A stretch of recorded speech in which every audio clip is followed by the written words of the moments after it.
네.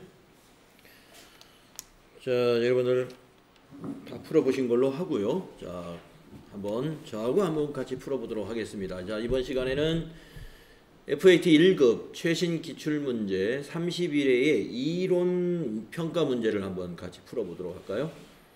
자, 1번 문제 보겠습니다. 다음 거래의 기록 누락이 주식회사 한공의 2019년 손익계산서에 미치는 영향으로 옳은 것은 기간은 월할로 계산한다 이랬습니다.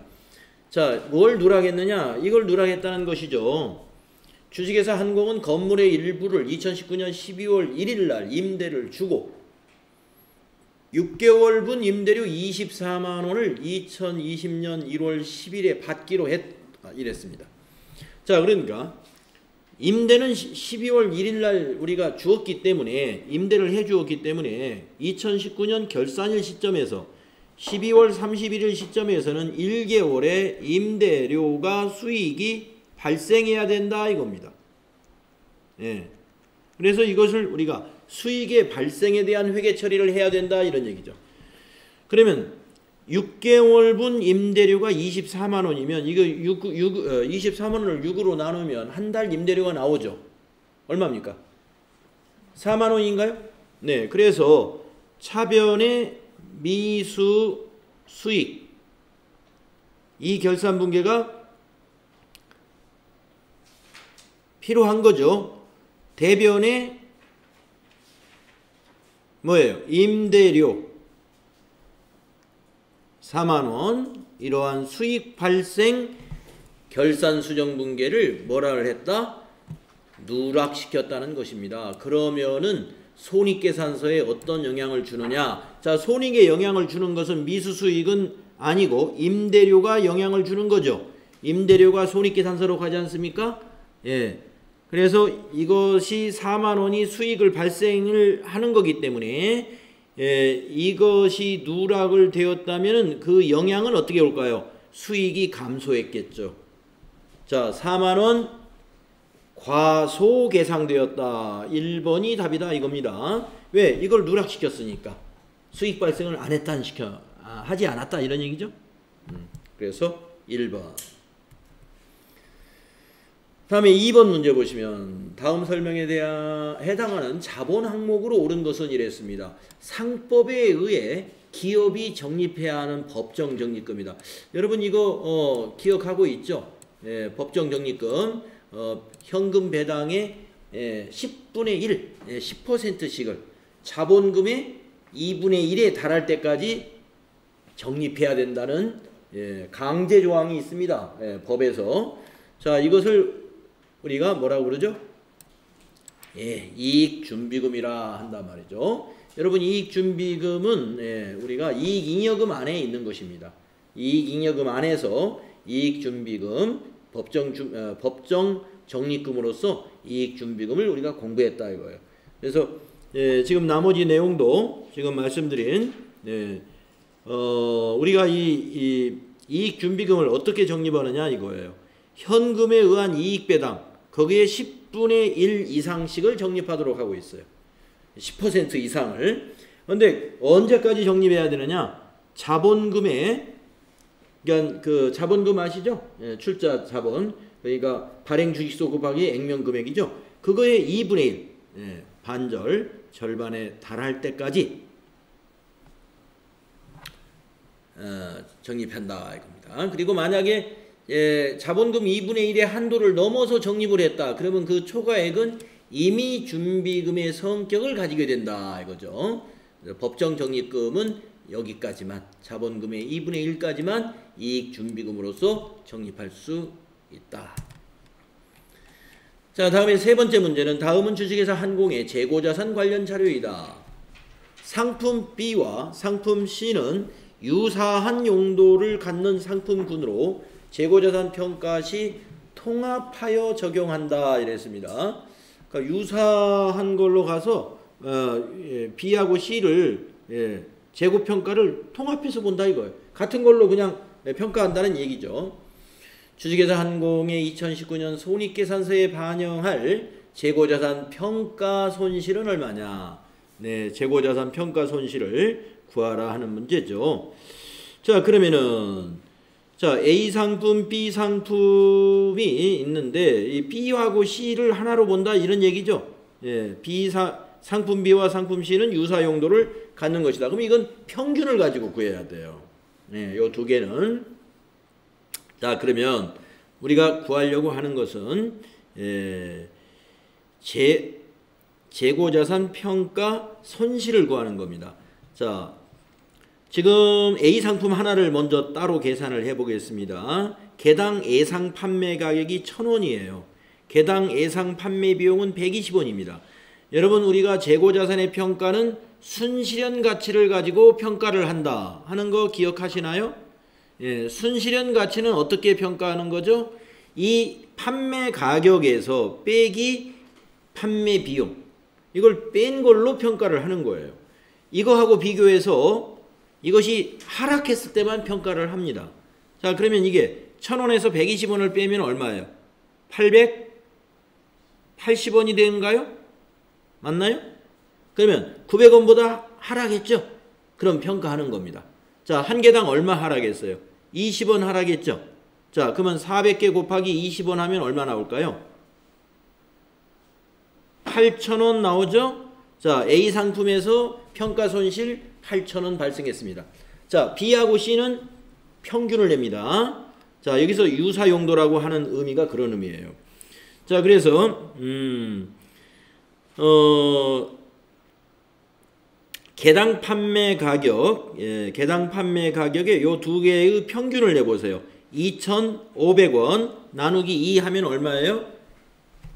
2,500원을 나누기 둘로 나누면 평균이 1,250원 나옵니다. 자, 개당 예상 판매 비용 150원이에요. 예. 그러면 1,250원에서 150원을 빼보세요. 그러면 순실현 가치가 얼마 나와요? 1,250원 빼기 150원 했더니 1,100원 나오네. 그쵸? 자, 이 1,100원이 1,200원, 요거의 평균 또 구해야죠. 1,100원이죠. 1,000원과 1,200원의 평균은 1,100원이죠. 그러면은 똑같죠. 예. 그러면 우리가 이거는 어떻게 해요? 평가 손실이 없죠. 저가법에 의해서 평가를 하는데 지금 순실현 가치하고 지금 장부의 재고자산의 그 단가가 똑같습니다. 그래서 이거는 평가 대상이 아니다. 그럼 답은 8,000원이다. 이런 얘기죠.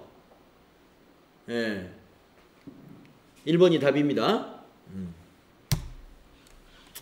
자, 이 문제가 처음 나왔어요. 이 문제가 뭐 어떻게 나왔느냐? 지금까지는 뭐 그냥 A, B, C 다 개별적으로 하나는 그런 문제는 뭐 나올 수 있었습니다. 네, 그런데 상품 B와 C는 유사 용도를 갖는 상품군으로 평가를 하고 있다고 그랬어요. 그러니까 여기서 상품군이라는 표현을 했잖아요. 상품군으로 평가한다 하는 말은 이거 있죠. 모두 평균으로 계산을 해야 돼요. 평균으로. 이게 평균이 두 개가 다 재고가 300개이기 때문에 그냥 단순하게 2로 나눠도 됩니다. 그런데 만약에 문제를 어렵게 냈다면 요게 600개고 이게 300개다 그러면 단순 평균은 안 돼요. 가중 평균을 해야 돼요. 1000개 곱하기 6000, 1200개 곱하기 300 해가지고 그거의 평균을 구해야 되죠. 비중이 어느 게 높은가에 따라서. 그렇게 이제 그렇게 내려면 계산이 여러분이 복잡해지니까 우리가 뭐 지금 FAT 1급에서 너무 계산기 두들기는데 시간을 많이 소비하게끔 문제를 안 내려고 수량을 똑같이 그냥 1대1로 나누기 2 해서 평균 내서 계산할 수 있도록 문제를 낸 것 같아요. 자, 다음에 4번 문제 보겠습니다. 주식회사 한공의 유형자산 관련 지출 항목이 다음과 같은 경우 토지와 건물의 취득원가는 각각 얼마냐 이랬습니다. 자, 취득원가를 구하는 문제는 우리 취득비용을 다 더하면 되는 거죠. 자, 토지 구입대금, 자, 이거 취득원가에 포함되죠. 토지, 취득세 이거 포함해야 되죠. 토지 구입 중개 관련 이거 포함해야 되죠. 자, 그러면은 이거 다 더하면 됩니다. 토지는 581만 원. 답은 4번이 되나요? 자, 그 다음에 건물은 전문가에게 건물 설계와 관련하여 전문가에게 지급하는 수수료다. 건물 신축 공사비, 건물의 재산세, 재산세만 빼고, 예, 여기 설계비하고 신축 공사비 이거 두 개를 더하면 되겠죠. 715만 원이다. 네, 맞네요. 재산세는 취득 비용이 아니죠. 보유 비용이죠. 보유하는 데 들어가는 비용이니까. 재산세는 세금과 공과로 처리하는 것이지 건물로 보죠. 답이 4번. 쉬운 문제였고, 그 다음에 5번은 다음 중 재고자산의 취득원가에 대한 설명으로 옳지 않은 것은 1번 매입과 관련된 애누리 및 할인은 취득원가에서 차감한다. 맞죠? 네. 매입에 관한, 매입에서 빼주는 게 뭐예요? 세 가지를 빼주죠. 애누리, 그 다음에 매입 환출, 그리고 매입 할인, 이 세 가지 빼주는 거죠. 2번 재고자산의 취득원가는 취득금액에 매입운임, 하용료 및 보험료 등 부대원가를 차감한 금액이다. 이거 틀렸네요. 2번. 네.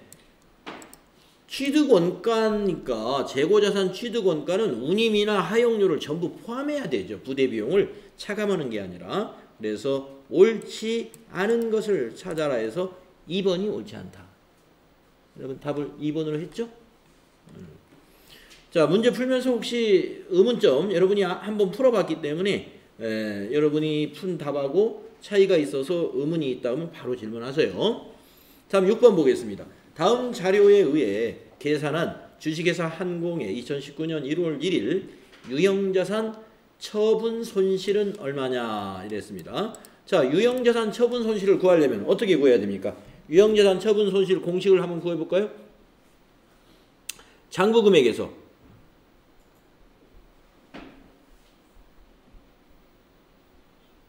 처분 금액을 앞에 써야 되겠군요. 네. 그러니까 유형자산 처분 손실은 처분 금액에서 빼기 장부 금액을 해보면 되는 거예요. 예.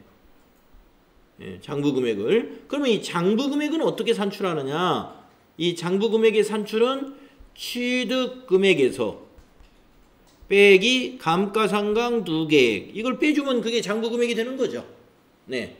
자, 그러면 여기 문제 중에 아마 여기 지문 중에 여기 제시된 자료에 처분 금액은 나와 있겠죠.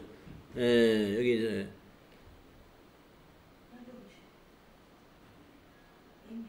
여기 있군요. 2019년 1월 1일 날 850에 처분했어요. 그러면 처분 금액 850입니다. 네. 자, 이제 장부 금액을 구해 보겠습니다. 자, 취득원가 1,050만 원. 여기 취득원가 1,050만 원 이제 알아놨고, 이제 감가상각 누계 구하면 되겠죠. 자, 2017년 1월 1일 날 취득을 했고, 내용 연수는 5년이고 정액법이랍니다. 예, 정액법. 그런데 2018년 12월 31일 유형자산에 대한 자본적 지출이 또 있었네요. 오호, 이게 쉽지가 않은 문제입니다. 예, 왜냐면은 2017년 1월 1일 날 샀으니까 이때는 계산이 이렇게 돼요. 잔존가치 50만 원이니까 1000만 원에서 50만 원을 빼면 1000만 원이죠. 1050에서 50만 원을 빼면. 그래서 잔존가치 50만 원을 뺀 1000만 원을 5년으로 나눕니다. 나누기 5 하면은 1년에 200이에요. 200만 원씩. 자, 이게 2017년 200만 원. 또 2018년도 200만 원 해서 일단 400만 원이 이 두 해 동안에는 400이 감가상각 누계액이 됩니다. 그런데 2018년 결산 시점에 240만 원을 자본적 지출을 해요. 그러면은 여기서 장부 금액이 또 증가합니다. 어떻게 증가하느냐? 자, 우리가 400만 원 갚으니까 1,050만 원에서 400을 빼면은 요 시점에 2018년 결산 시점에 장부 금액의 얼마가 돼요? 1,050만 원에서 빼기 400을 하면 650만 원이 되죠. 그 650만 원에다가 이걸 플러스 해야 돼요. 240을.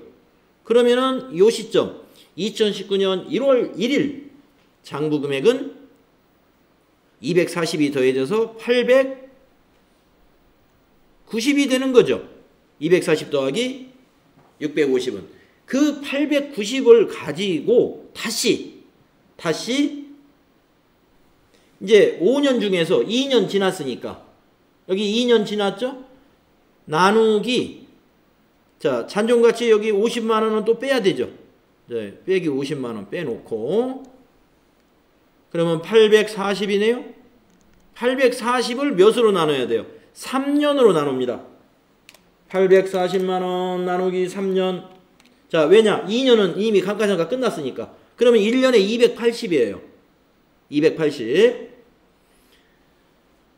곱하기 3하면은 840 나오죠? 예, 280. 자, 그러면 여기다가 280을 더해야 돼요. 280. 요게 2018년도의 감가상각비입니다.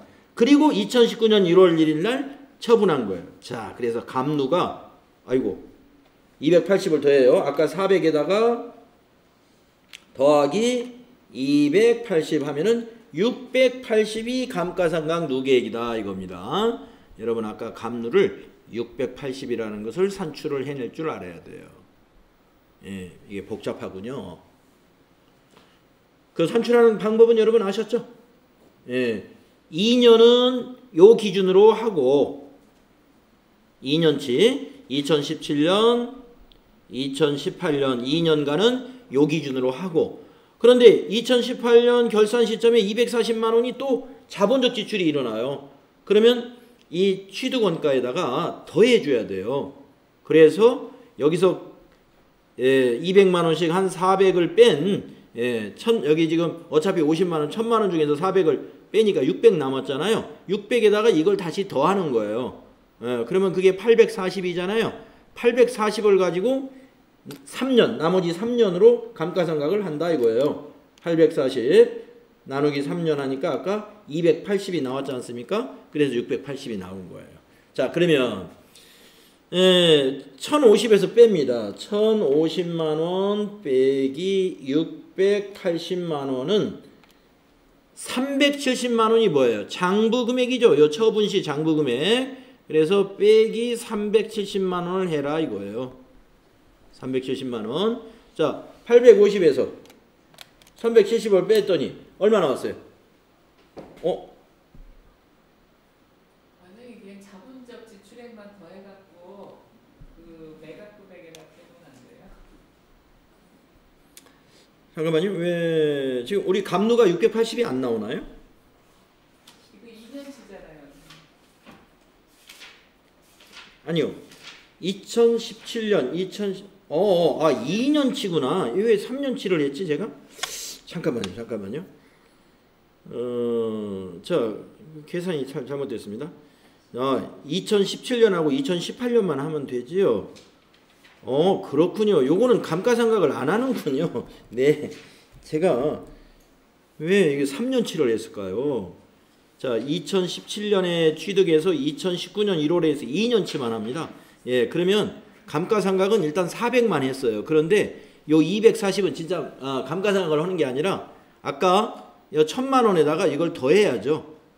그러면 600에서 이걸 더해요. 그러면 840이 아니라 요 50만 원까지 더하면 890이 되는 거죠. 장부 금액을 890으로. 자, 왜 890이냐? 다시 한번 설명드릴게요, 여러분. 자, 2017년, 2018년 각각 200만 원씩이잖아요. 여기 200, 여기 200. 그래서 400입니다. 400. 그런데 결산 때 240을 여기다 투자했어요. 그러면 다시 더해지는 거죠.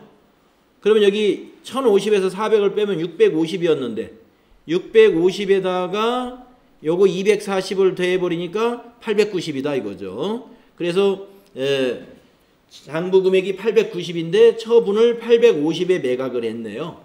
그렇게 비교해야 됩니다. 예. 수익적 지출이 했으면 빼주거나 더해줄 필요가 없어요. 예, 왜냐면 수익적 지출은 자산의 증가가 아니라 비용으로 처리하는 거니까. 감가상각비로 아니죠. 무슨 수선비라든가 이런 걸로. 그러니까 처분했을 땐 그건 상관이 그렇습니다. 자본적 지출이기 때문에 자산으로 잡았기 때문에 그 유형 자산으로 봤기 때문에 자산에다 이건 더해주면 돼요. 예를 들어서 여기 뭐 수익적 지출액이 얼마다 이러면 신경 쓰지 않고. 네, 그거 무시하면 됩니다. 예. 수익적 지출이라는 표현으로 했다면 이거를 무시해버리면 되는데 자본적 지출이라 했기 때문에 장부 금액의 자산의 증가로 봐줘야 돼요. 네, 네. 김민경 씨 아주 잘 보셨어요. 저는 지금 착각을 했어요.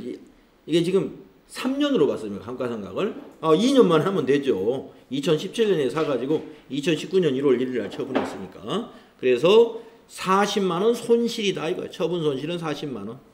예, 2번이 답인 거죠. 네, 좀 헤맸습니다. 자, 다음에 7번 문제 보겠습니다. 다음 자료를 토대로 주식회사 한공의 2019년 손익계산서에 계상될 대손상각비는 얼마냐 하는 문제입니다. 자, 손익계산서의 대손상각비가 얼마가 되겠느냐. 자, 2019년 1월 1일 날 대손충당금 잔액이 3,000원 있었고, 자, 2개월 후에 전기 대손 처리되었던 매출채권 10,000원이 회수가 되었습니다. 자, 그러면 이 매출채권이 회수될 때 차변은 현금이고 대변은 대손 충당금이 되는 거 아시죠? 예. 우리가 이미 대손 처리했던 매출채권이 회수가 되면은요, 그 회수된 것만큼 대손 충당금의 대변이 대손 충당금으로 회계 처리가 돼요. 그래서 요 시점에 대손 충당금은 얼마가 되냐? 13,000원이 이제 대충이 13,000원이 됐습니다.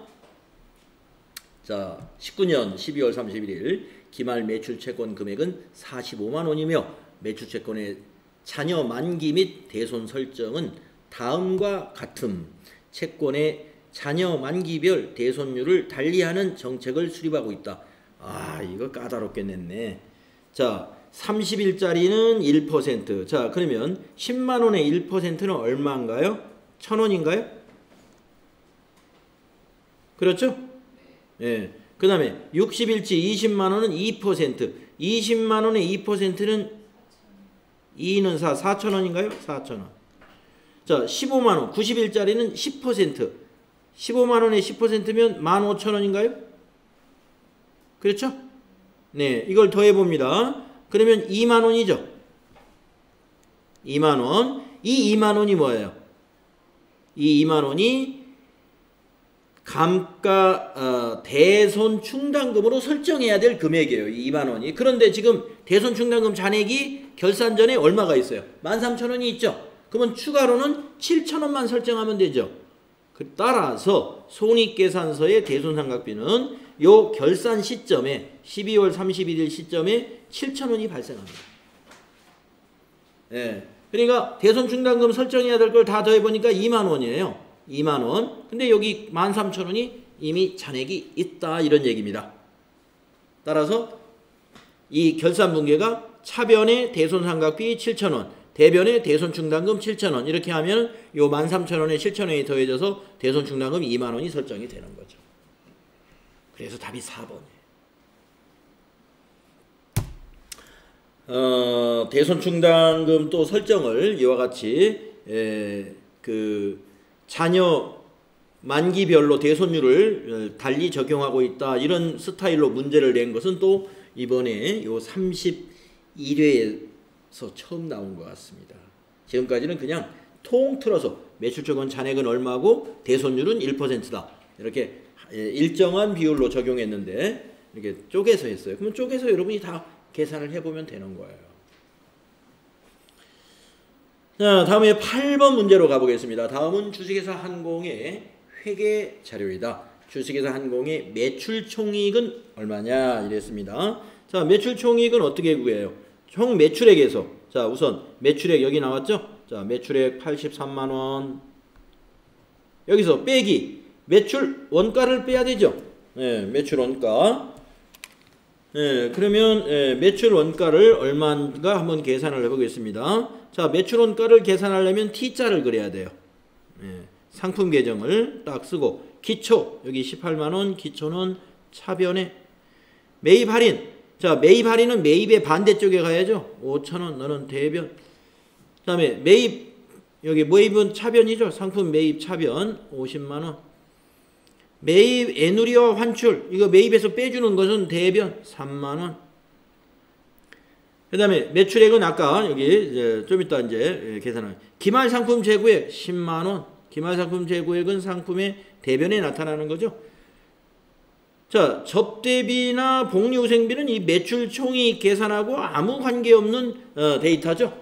네. 자, 그래서 이제 일단 매출 원가를 구해야 됩니다. 이 매출 원가를 구해야 되니까 차변의 합계 680000, 대변의 합계가 이게 680000이 되도록 하려면은 68만 원에서 10만 원 빼고 13만 5천 원을 빼보세요.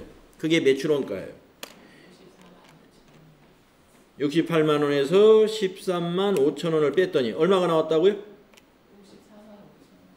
54만 5천 원이 나왔다. 그 54만 5천 원이 54만 5천 원이 뭐가 돼요? 매출 원가가 된다 이겁니다. 매출 원가. 그러면 이 매출액에서 이걸 빼면 되는 거죠.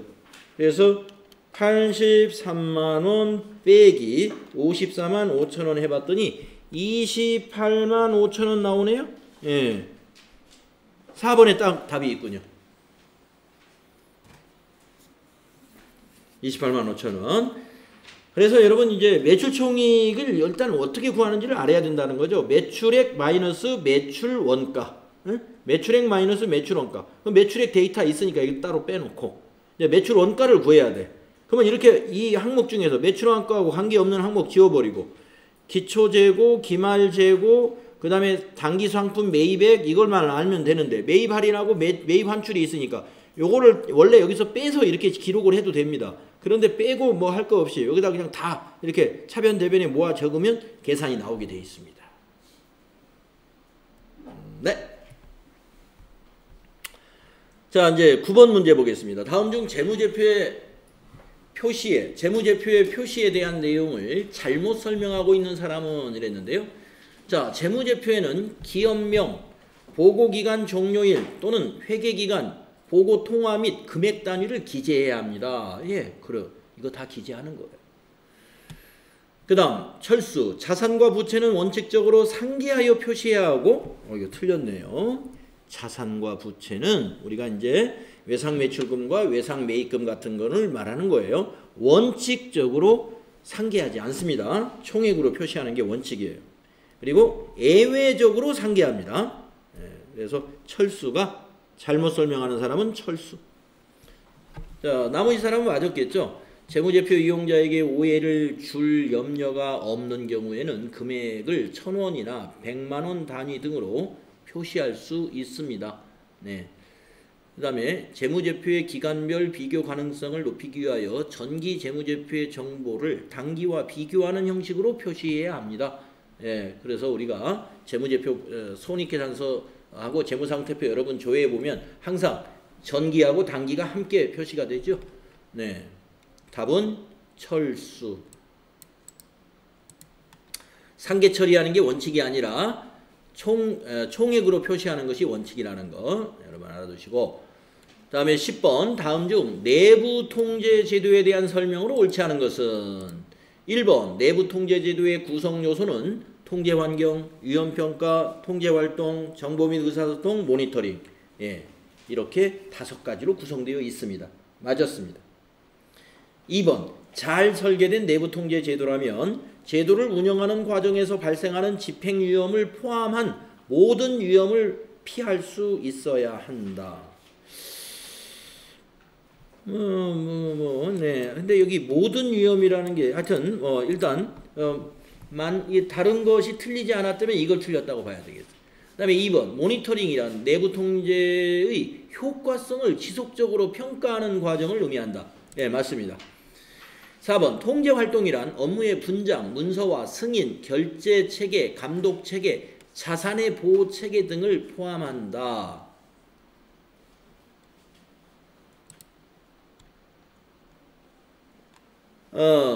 내부 통제 제도의 통제 활동에는 뭐 이런 거 다 포함하죠.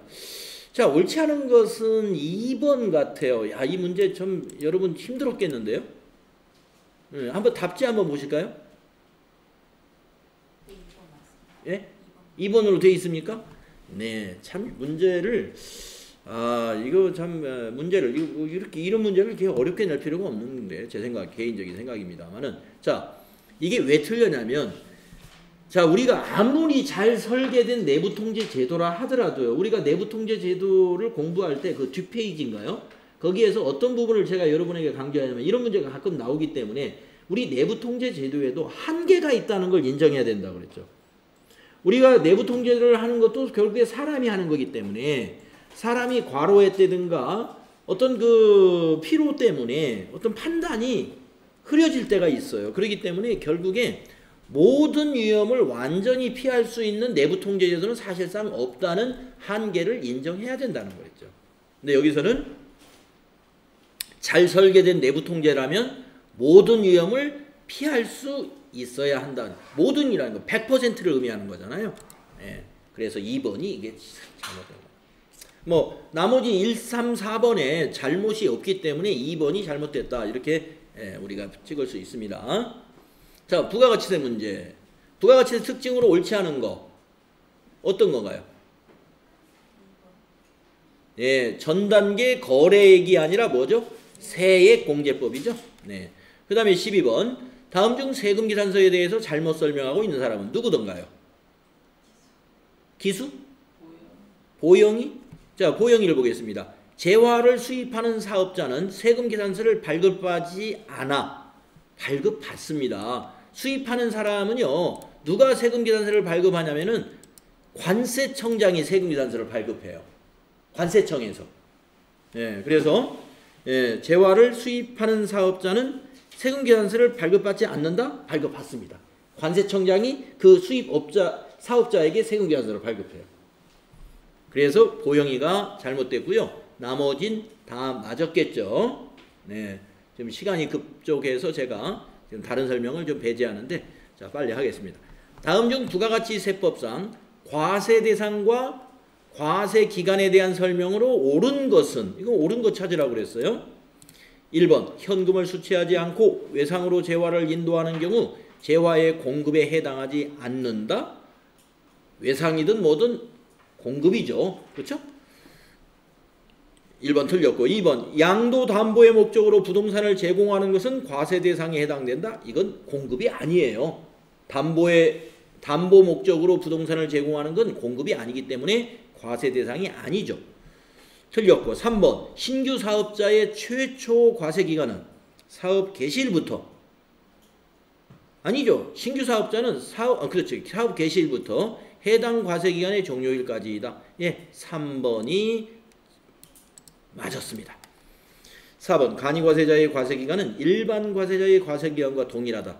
아닙니다. 일반 과세자의 과세기간에는 1기와 2기가 있지만 간이과세자의 과세기간은 1기, 2기로 구분되어 있지 않죠. 1월 1일부터 12월 31일 이렇게 되어 있습니다. 그래서 3번만 옳은 거죠. 다음 14번 부가가치세법상 영세율에 대한 설명으로 옳지 않은 것. 영세율 1번 사업자가 국외에서 공급하는 용역에 대해서는 영세율 적용. 그렇죠. 국외에서 건설하는 거 그거 다 영세율 적용해 줍니다. 예, 국외에서 공급하는 용역 대표적인 게 해외 건설을 여러분이 생각하시면 돼요. 영세율. 2번 사업자의 부가가치세 부담을 완전히 면제해 준다. 예, 그렇습니다. 그래서 영세율은 우리가 완전 면세 제도다 이렇게도 부른다 그랬죠. 3번 수출 산업을 지원하고 국가 간 이중과세를 방지한다. 맞습니다. 영세율이 바로 소비지국 과세 원칙. 4번 부가가치세 영세율 적용 대상 사업자는 부가가치세 신고 납부 의무가 없다. 영세율 사업자는 부가가치세에 대한 모든 신고 납부 의무가 있습니다. 예, 납부할 것이 없어도 신고하는 거예요. 환급 받으려면 당연히 신고해야 되고. 그래서 4번이 옳지 않은 거다. 자, 마지막 이론 문제. 다음은 의류제조업을 영위하는 주식회사 한공의 2019년 제2기 부가가치세 예정신고에 필요한 매입세액 자료이다. 이 중 공제받지 못할 매입세액은 얼마냐 이랬습니다. 세금 계산서는 다 적법하게 받았다. 자, 사업과 관련 없는 지출의 매입세. 이거 공제 못 받죠? 공제 못 받은 것만 동그라미 해봅시다. 거래처 접대용 선물 구입 매입세. 이거 공제 못 받죠? 네. 의류 제조용 원재료 구입에 이거는 이건 공제 받아야죠. 대표이사 업무용 승용차 3,500cc짜리 구입에 대한 매입세. 이거 비영업용 소형 승용차에 해당이 돼서 공제 못 받죠? 네. 그래서 공제 못 받는 것만 체크를 해봤어요. 그랬더니 이게 다 세액이니까 다 더하면 되죠. 500에다가 700을 더하면 1200이다. 여러분 4번이라고 하셨나요? 네. 이렇게 해서 30일에 이론풀이 한번 해봤습니다. 중간에 좀 한 2문제 정도가 좀 새로운 형태의 문제가 나왔었어요. 그 부분 여러분 잘 공부해 주시면 되겠습니다. 수고했습니다.